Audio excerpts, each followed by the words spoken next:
তুমি যদি আল্লাহর হক আদায় করো, আল্লাহ তোমার হক আদায় করবে।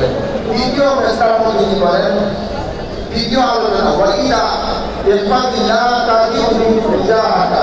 তুমি আল্লাহ তাআলাকে ইবাদত করো, আল্লাহকে তোমার কাছে মুতাওয়াজ্জ পাবে।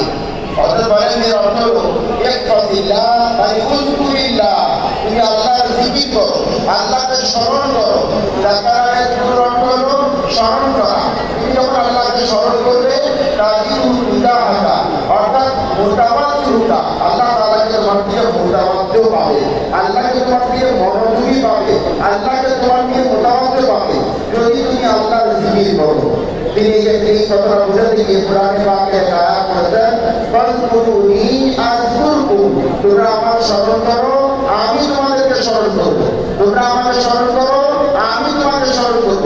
এই আয়াতের এই অর্থে আরেকটা হাদিসে কুদসিতে আল্লাহ রাসূল সাল্লাল্লাহু আলাইহি ওয়াসাল্লাম ইরশাদ করেছেন, আল্লাহ তাআলা বলেন, বান্দার সাথে আমি আছি, ইযা যাকারাহু বিনাফসিহি যাকারতুহু বিনাফসি।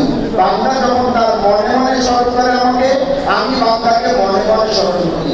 ওয়া ইযা যাকারানি ফি মালাইন যাকারতুহু ফি মালাইন খায়রিন মিনহু। বান্দা যখন আমাকে সকলের মাঝে স্মরণ করে, আমি বান্দাকে সকল ফেরেশতাদের মাঝে স্মরণ করি।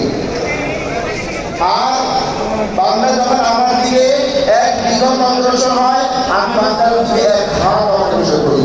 বান্দা যখন আমার দিকে এক হাত অগ্রসর হয়, আমি তখন বান্দার দিকে দুই হাত অগ্রসর করি। বান্দা যখন আমার দিকে হেঁটে হেঁটে আসে, আমি বান্দার দিকে রহমত নিয়ে দৌড়ে দৌড়ে আসি। সুতরাং এই হাদিসের কত ব্যক্তিদের শব্দ, কত ব্যক্তিদের শব্দের ভিতরে এত কিছু লুকিয়ে আছে, এবং এটি আমাদের আকীদা। 3 নম্বর কথা হলো আল্লাহ রাসূল সাল্লাল্লাহু আলাইহি ওয়াসাল্লাম হযরত আব্দুল্লাহ ইবনে আব্বাস তার চাচাতো ভাইকে বলছিলেন যে ইযা সাআলতা ফাসআলিল্লাহ, শোনো, যখন তুমি আল্লাহর কাছে কিছু চাই, যখন তুমি কারোর কাছে কিছু চাওয়ার প্রয়োজন হবে, আল্লাহর কাছে চাইবে।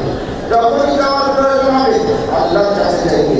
এক লোকমা খাবার চাওয়ার প্রয়োজন হয়েছে, আল্লাহর কাছে চাও।